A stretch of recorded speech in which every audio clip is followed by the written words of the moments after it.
This is one day out of the year that not because today's anything different other than just what's on my heart.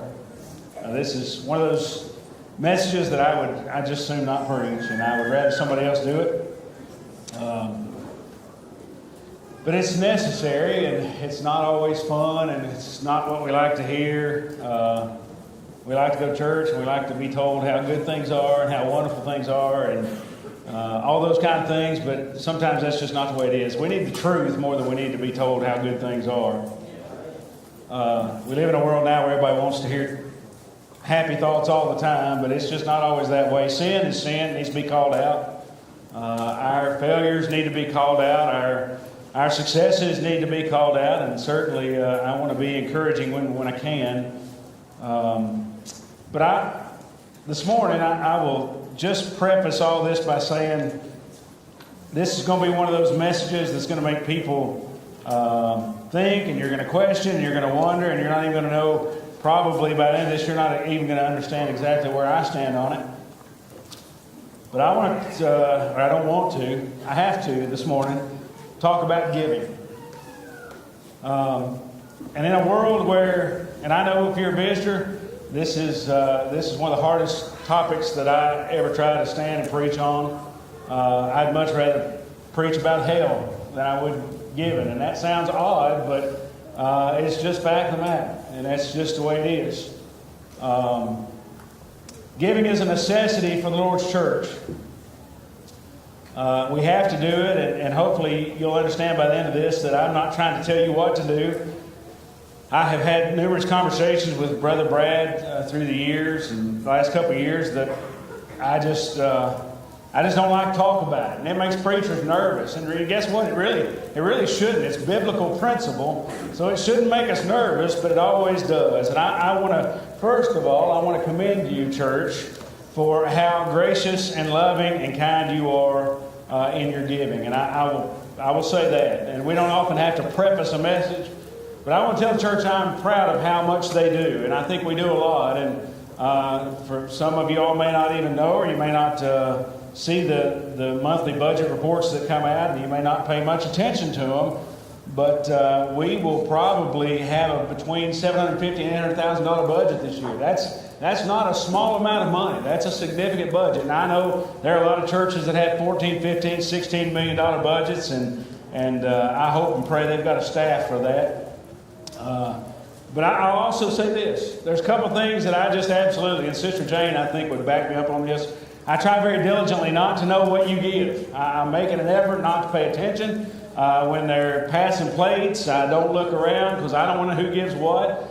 Sometimes you give it away when you put change in there, though, because that's kind of know where they are, so you kind of give it away a little bit. But I don't want to watch. I don't want to look. And though it's readily available, I don't look at who gives what. I don't look at checks. I don't look at cash.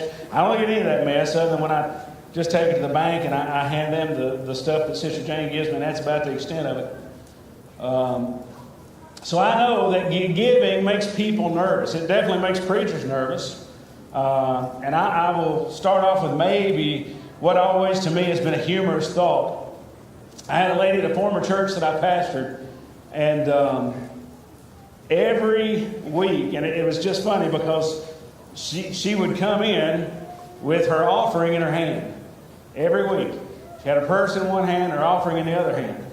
And I would watch her throughout the service. She would take that bill, it was a single bill, and she would roll it up, and she would roll it and roll it and roll it and roll it into the tightest little tiny little roll that it possibly could be. And she would hold that in her hand. You could see her knuckles almost turning white. And then when the plate would come around, she'd put her money in there, and it was almost like a relief for her to get rid of that little rolled up dollar bill or $5 bill, whatever it was. She would just hold on to it, just like she was like a death grip. And then she finally relinquished that, and she would often be one that would rejoice and praise, and Spirit would move in her heart and in her life. It was a wonderful thing to see. But I'll never forget how that, and the treasurer would always say, well, I know who gave this, because he watched her too, and he was actually family, so he kind of knew. But it was just always humorous to me to see that. I don't think she was being greedy or selfish. It was just she was raised up in a period of time when It was hard to part with money, and to give money away was just difficult. So I understand that some of those things have a part to play in this too. Then we talk about tithing, and that's where people really start to get upset. Now, tithing is something I'm going to leave up to you to talk to God about. I'm going to leave that up to you. I'll tell you what, personally, I tithe. But if you don't, I'm not going to beat you up over that. I'm not going to tell you that you got to do that. We can go back in the book of Genesis and we can see that, and a lot of people want to hold on to that 1/10, that tithe.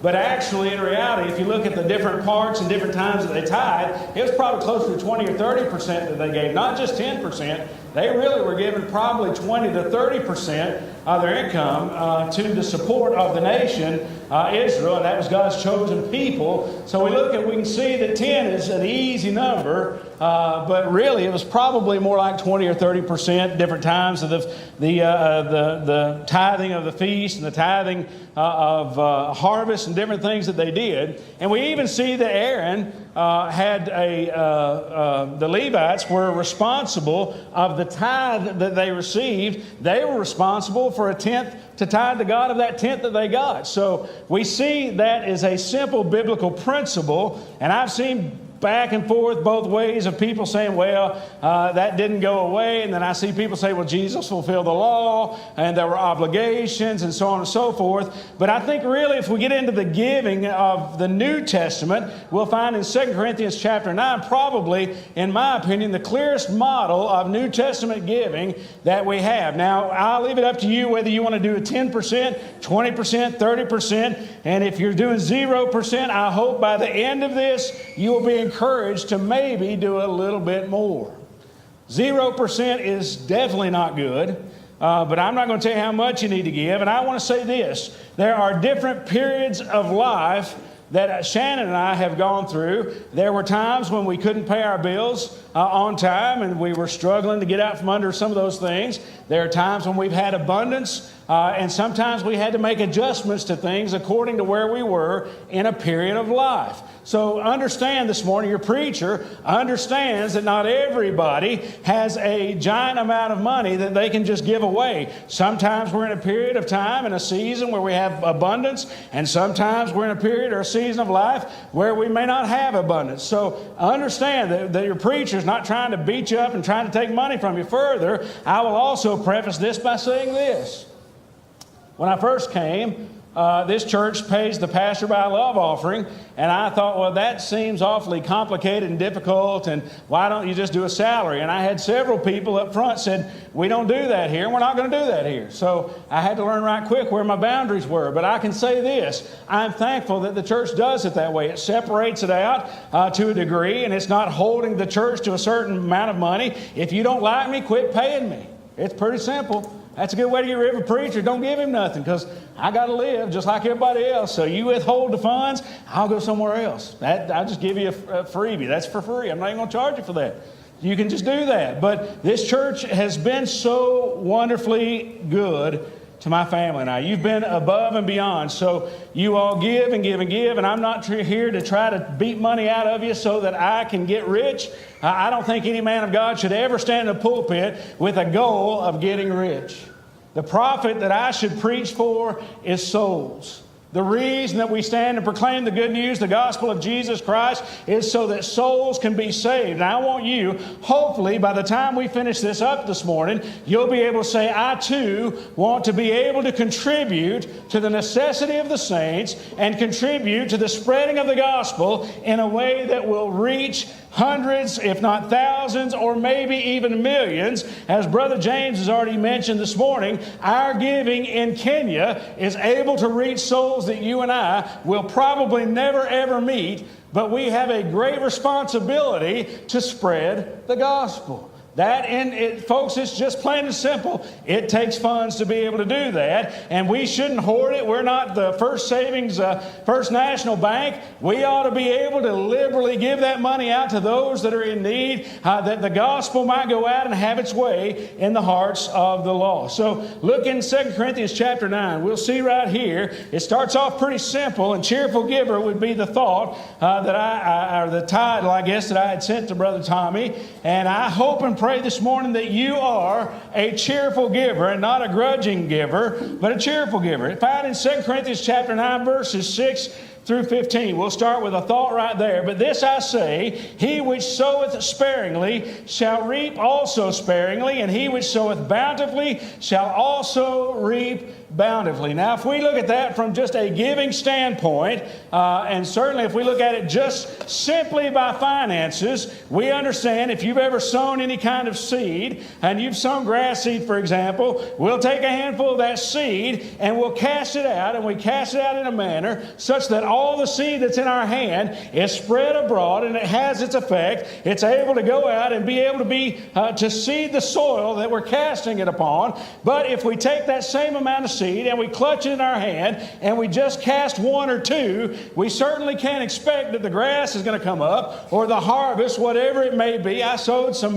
turnip greens just the other day, and if I had been really grudgingly trying to sow those out there, I probably can't expect much good to come in return. But if I liberally sow those seeds and I open-handedly cast that before the soil, that it may go out and it'll be able to be planted, it'll be able to establish some roots, and then there will be a return. I don't care a thing in the world about turnips. I don't like them, but I sure do like turnip greens. Y'all can have all the turnips you want when they come in, but you can't have my greens. I'm going to be stingy with that. But if I sow just a few seed, I can only expect I'm going to get a little bit, can't I?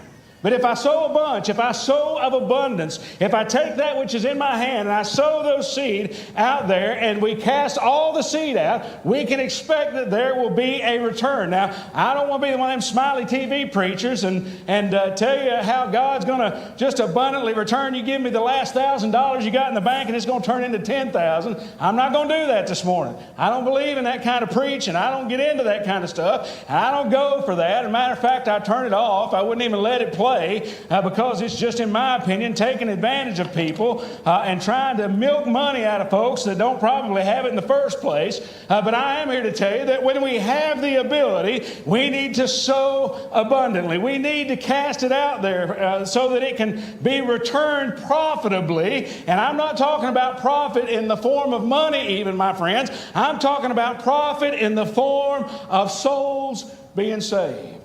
That's the real profit that I hope that you'll take from this. It's not that I want you to give so that you'll get a whole bunch in return. You can say, well, I'm going to give even more so that I can get even more in return. Folks, I don't know that that's the best heart to have. Now, what we find is that when we sow bountifully, God also replenishes us bountifully. And I'm confident in that principle. I'm confident that He does that. But that should not be the reason that we sow bountifully. That should not be the reason that we give bountifully. It should not be the reason that a church has programs and things that we go out and we try to give to the community so that we can get richer. That's not our point. Our point is that we sow the gospel seed. It goes out and it has a return, and we'll see that souls are saved. People are able to be united with the church, and then we find that when they give, then they too are furthering the gospel to go out. Those seeds can go out and be spread abundantly across the land that people might be able to be saved. It takes a lot of money to keep a house this size up. And I know a lot of people, if they're at home, it's kind of hard to get a grasp on this, but it's a fairly large facility, a fairly large building. It takes a lot to keep it warm and to keep it cool and to keep the lights on. So we have to have those things, but our end goal should not be that we have $1,000 or $100 million in the bank. Our end goal should be that we have 100 million souls that have been reached by the gospel as a result of people's provisions for God's house.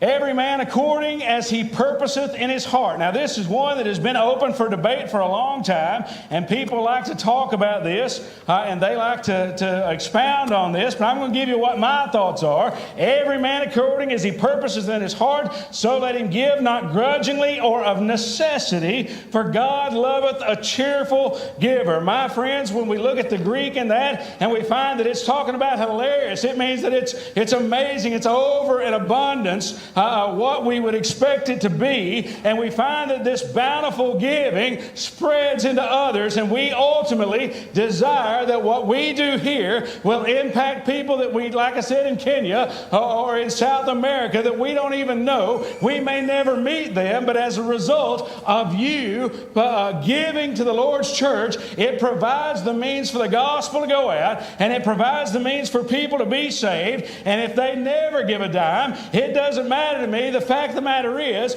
they have been touched by the gospel, and that is what will make the difference in our world. If we give of a cheerful nature, and I want you to know, and I don't know about that sweet sister, she's gone on to glory, that rolled up that bill. I don't know if she was grudging. I don't know if she was being stingy. I don't know if she was just heartbroken over having to give money. I hope and pray it was just a habit that she got into early on, but I'll never forget it. I'll never forget that little tite rolled up, and I'm telling you, there was almost zero air in the center of that thing. I don't know how in the world she could get it so tight, but she did. It was amazing to me, because there were a few times I had to act as treasurer, and I'd take, and you could unroll it, and it just folded right back up like a scroll. You couldn't get the thing apart. So I don't know what her heart was, and I don't know, and I'm not trying to say that I do know what her heart was, but I always wondered, was it because she just didn't want to part with it? Or is it a habit that she got into? My friends, when it comes to giving to the Lord's cause, I hope that you do it because you want to do it, not because you feel like you got to do it. Now, I believe it's a principle. I believe it's a biblical principle that we do so, and I believe that we are responsible and we are required to give to the Lord's cause. And I'm not going to tell you what that number means to me or it needs to be, but I'm going to tell you what that number ought to be. It ought to be cheerful, it ought to be loving, and it ought to be in return to what God has already done in your life. It's not that we're buying salvation, my friend. If you're unsaved and you put $10 million in that plate back there, you're still unsaved. That's not going to get you into heaven. That's not going to pave a way for you. It's not going to make a special exemption in the gospel because you have money. In fact, when Jesus told the young ruler, the young rich man, to get rid of all that he had and to give it to the poor and come to follow him, his heart was burdened because he didn't want to part with money, and he desired to control that money more than he desired to be a follower of Christ. So this morning I want to encourage you, whatever it is that's in your heart that you give, whatever it is that you think you need to give, and whatever that percentage, if it is a percentage or if it's whatever you have, I want you to know that your percentage may be different than somebody else's, but I will say this, it better be of love, and it ought to be in gratitude for what God has already done. I will say this, young folks, I don't know, we don't have demographics, or at least I don't think we have demographics of who gives what. I don't know which generation gives the best. I don't know which generation gives the least. I don't know who gives what. Don't want to know. You could ask somebody, but don't ask me because I don't know, no care. I'm going to love you and try to minister to you the best I can, whether you've got $1 billion or whether you've got a dollar bill. That don't matter to me. I don't care. What matters to me is that you do understand there are biblical principles. And if you have a lot and you can give in abundance, that's a wonderful thing. If you have a little and you don't have abundance, and we'll look at a verse of Scripture here in a little bit, and we all know where that's going, the sweet little lady that gave all that she had, and she gave more than all the others.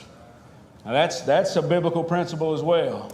I'm not trying to tell you to put your last dollar in and let your family go hungry, but I am telling you, if you forsake the ministry of the church, I think you've got bigger problems. I want to encourage our young folks, and I don't care what age you are. You may be little bitty, and I don't know how you come across money at that age. I never had a dime growing up. We didn't get allowances, chores, if you will. There was no reward. That was you just go do your chores.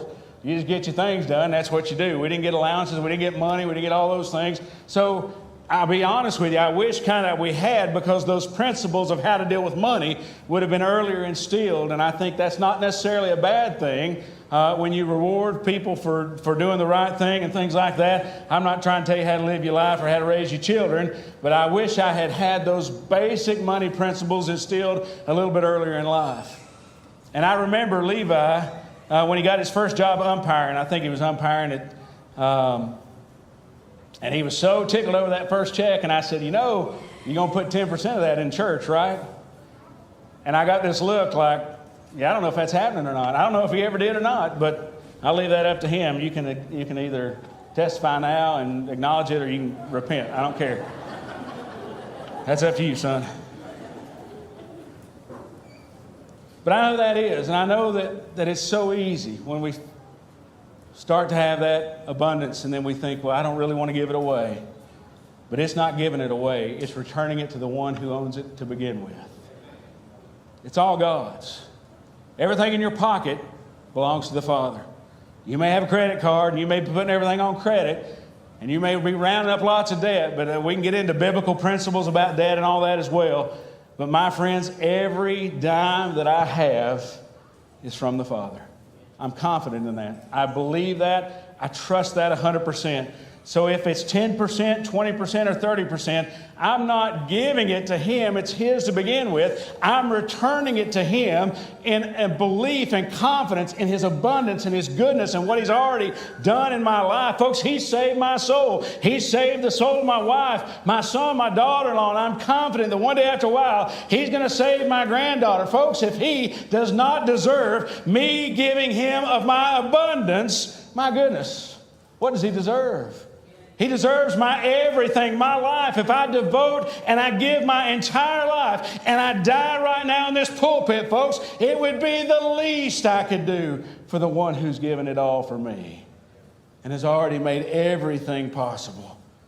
You see, He deserves everything I've got. If I were to take every dime that I had and write a check and give it to the Lord, it's His to begin with. He deserves it. He absolutely does. But I think God also understands that we have to live. He understands that milk is more expensive than it was when I was growing up. We know that it's inflation has gotten out of control. And we know that people are paying more for everything. Gas is more, bread is more, eggs are more, milk is more. God understands that we have to live our lives. God understands that we have to be able to provide for our needs and for our families. And quite honestly, if you don't provide for your families, Scripture says you're worse than an infidel. We're required to care for our families. Further, we're required to care for those of the household of faith. If we look around this room and we know that somebody in our midst is struggling and in the midst of a difficulty, folks, we're duty bound to help them. We're duty bound to try to offer our best for them, to try to help and lift them out of that current situation they're in so that they can get beyond that, and maybe somewhere down the road they'll be able to give of their abundance, and maybe they'll be able to give of their necessity, but somewhere down the road hopefully it will return. There'll be a wonderful return on that investment, and the greatest return on investment is when souls are saved. You see, God is able to make all grace, in verse 8, abound toward you, that ye always having all sufficiency in all things may abound to every good work. As it is written, He has dispersed abroad, He hath given to the poor, His righteousness remaineth forever. Folks, if there's ever been a true statement, it's that one. His righteousness remaineth forever. Now he that ministereth seed to the sower, both minister bread for your food, and multiply your seed sown, and increase the fruits of your righteousness. That righteousness that we have is the imputed righteousness of Christ, and ultimately we desire a return of that. We desire that that would come back to us in a great way. And folks, it is when we come to the Lord's house and we see a soul that's on an old altar of prayer. I believe in that old way of salvation where people pour their hearts out and they seek Him until they find Him. And when we see somebody pouring their heart out on an altar of prayer, and then at some point that changes and they find the peace of God floods into their soul and their face, their countenance changes, in that moment of time, my friend, I believe that to be the greatest return on investment that we could ever have. When we see that we've given to the Lord's cause, we've tried to provide for the Lord's cause, we've given sometimes of necessity, sometimes of abundance, but we've always tried to give, and then we see souls being saved. My goodness, well, we don't often get to see a good return on investment, but we certainly do with souls being saved. He is a good God. He goes on, verse 11, being enriched in everything to all bountifulness, which causeth through us thanksgiving to God. Now, folks, I've already stated that, and I believe that to be the case. When we are able to give, we are responding to God in an act of thanksgiving, reverence, respect, honor, and glory. When we are able to give back to Him, I believe that we are just simply saying, thank you, God, for what you've already done in my life. Not anticipating. That's the thing, I guess, that differs between me and a lot of those that would like to, the prosperity gospel preachers. My difference is, I'm not doing it so that God will give me more. I'm not doing it so that I can get rich. I'm doing it because God has already given me everything. He gave His only begotten Son that I could be made whole, so that I could come to Him, as we heard Brother Eddie play earlier. Come unto me, all ye that labor and are heavy laden. Folks, Jesus died for me that I might be able to come to Him and I might be able to be made free, that burden of sin can roll away and the peace of God can come into my heart. And I'm telling you, I got saved in an old youth retreat at Cedars of Lebanon State Park, and if people hadn't been contributing to the Lord's church and enabling the church to do that, I don't know where I'd be today. I'm confident that God would have seen fit to draw me to an altar of prayer somewhere, but I'm confident that because people love the Lord's cause and love the church and love young people enough to have youth retreats, I am thankful this morning that people were given to the Lord's cause, because it made a difference in my heart and in my life. I'm not saying we just lose our good sense when it comes to spending the Lord's money. We need to be excellent. I don't think we need to be good stewards. I think we need to be excellent stewards of what God gives us. I think we need to, as a church, as administration of the church, whether it be the pastor, the treasurer, Sunday school teachers, deacons, trustees, whatever it is, those of us who are in roles of leadership in the church, we need to be excellent trustees and excellent, what's the word I'm looking for? Stewards. Thank you. See, I'm getting older. It happens. We need to be excellent stewards of the finances of the church. Every member of this church needs to be able to say, I am confident, I'm 100% confident that they are spending my money in the best way possible. And if we're not, talk to us. If we're not, you need to talk. And I know that it may not be the way that it's always been, that sometimes I know I would never, and when the church I was raised in, I would never have said anything to anybody about, well, how is this or how is that? I would have got smacked 4 ways from Sunday. But if you got a question, ask it. Ain't none of us going to eat you, and we're not going to take your birthday away. We're your friends. We love you. We want to be open and honest before you, and we want to share everything we can with you. So I believe as we're going to try to be good stewards, we need to do that to the best of our ability. And church, I want you to be confident 100% that you are sure that we are doing just that. He goes on and says, for the administration of this service not only supplieth the want of the saints, look at that. It supplies the wants of the saints, the needs that we have, but is abundant also by many thanksgivings unto God. Whilst the experiment of this ministration, they glorify God for your professed subjection unto the gospel of Christ, and for your liberal distribution unto them and to all men. A liberal distribution unto them and to all men. See, church, we don't need to be stingy either. We shouldn't be stingy with the Lord's money. We need to be good stewards. We need to be careful about how we spend it. We need to make sure we're spending it wisely. But when it comes to the spreading the gospel, the song, we used to sing a song at Gateway called Win the Lost at Any Cost. Love that song. Love that song. Because basically what it's saying is you spare nothing to reach lost souls. You give money, you give your time, you give your gifts, you give your talents, you give of everything that you have. You pour all that into winning lost souls above all else. Win the lost at any cost. And folks, I believe if we have that mindset, we can do just that. And by their prayer for you, which long after you, for the exceeding grace of God in you, thanks be unto God for His unspeakable gift. I've often heard it said, you can see a person's priorities by looking at their bank account.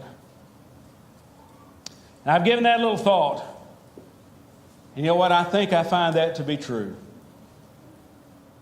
If we examine our bank accounts, and some of you, I had a bank one time, I think actually one of the credit cards or whatever, it would track your spending, and you could really easily, it would show a little graph of where you spend money. Now, you can look at me and know where a lot of money goes. I don't need a graph. I just need to not be able to see my shoes. But if we look at where our spending is and we look at what our priorities are, often our bank account reflects our priorities. I'm not saying that church ought to be the very top, the most that you spend most of the time. If we have a mortgage, that's probably where a lot of our money goes, and a large portion of our money is going to go to mortgages and things like that. But we also can look at it and see our priorities. Jesus said in Matthew chapter 6, "Lay not up for yourselves treasure on earth, where moth and rust doth corrupt, and where thieves break through and steal. But lay up for yourselves treasures in heaven, where neither moth nor rust doth corrupt, and where thieves do not break through and steal. For where your treasure is, there will your heart be also." What do we really invest in, folks? It's not about investing paint. It's not about investing money for things. It's about investing in souls. It's about trying to reach the lost at any cost. It's about us trying to do the best we can with everything that God's blessed us with. And folks, you all are amazing. This is not a beat you up trying to fleece the congregation and dig money out of your wallets. I'm not about that at all. I am simply about do what God tells us in His Word to do. Give liberally, give generously, give of abundance, give of necessity, but give. And try to do it with a cheerful, loving heart in reflection of the abundance that God has already provided and poured upon us. And I'll close in Luke chapter 21, verses 1 through 4. It's talking about Jesus. He looked up and saw the rich men casting their gifts into the treasury. And he saw also a certain poor widow casting in thither 2 mites. And he said, "Of a truth I say unto you, this poor widow hath cast in more than they all. For all these have of their abundance cast into the offerings of God, but she of her penury hath cast in all the living that she had." You see, her heart, her giving was in gratitude. She wasn't saying, "Well, I've got all this abundance of money, so I'm going to give a portion of that." She was in gratitude and thankfulness, I believe, and appreciation, casting in everything that she had. I'm not trying to tell you to do that this morning. I'm going to leave that between you and God. But I am trying to tell you that we don't need to rob God of what He's blessed us with. We need to give back to God. We need to return it to God. And it's not even so much giving back to Him. As I said, it's already His to start with. But we need to reflect His goodness, our gratitude, and thank Him for what He does in our lives. If you've not done that, let me just tell you this. It may be that you start out, maybe you've never been one to give to church. Maybe you just come to church, you enjoy the benefits and the blessings. Folks, I have no problem with that. And I'm glad that I want everybody that's here today to come back next week, and I want you to bring 50 people with you, and I want this house to be full of people, and I don't care who gives what. We got to keep the lights on. That's a necessity. But I'm not here to tell you what to do or how much to do or what you got to give. But I do find that when we give generously, God does return generously. And when we give, I'm talking about finances even here, not just talking about lost souls, but I have found that when we are generous in our giving, not just to the household of God here in this place, but when we're generous in giving to those that are in need, those outside of these walls even that have needs, and we give to them and we provide for them, I have found that God returns on that investment exponentially better than we could have ever hoped or imagined. And then we find that even greater than that is lost people being saved, because we're able to be here. We're able to do what we're doing today. We're able to come to the house of God and lift up Jesus Christ. We're able to spread the gospel. Folks are getting saved. We can do it on the other side of the world, and we can do it right here in Madison, Tennessee. And I would just encourage you, if you've never done it, maybe you start out little, maybe you give $1 a week or whatever the case may be, and then you find that $1 enables you to do more in the future, I don't know. But I do think it's a biblical principle that we support the Lord's cause and that we support the work of the church. So I would encourage you to do that. I am done. I hate this sermon when it comes across my heart. I'm glad it's over, and I hope it's meant something to you. I hope you're encouraged, and please don't think I'm trying to fleece you. Brother Marty, if you want to get us home.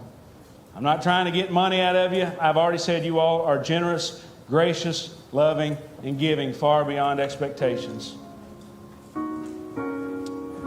But we don't want to not give to God when we're supposed to. So I encourage you, if you've not done that, maybe it's time that you start. Maybe there's somebody here this morning that need to hear that. Maybe there's somebody online that need to hear that hasn't been supporting the work and would like to and needs to. I just encourage you to do so.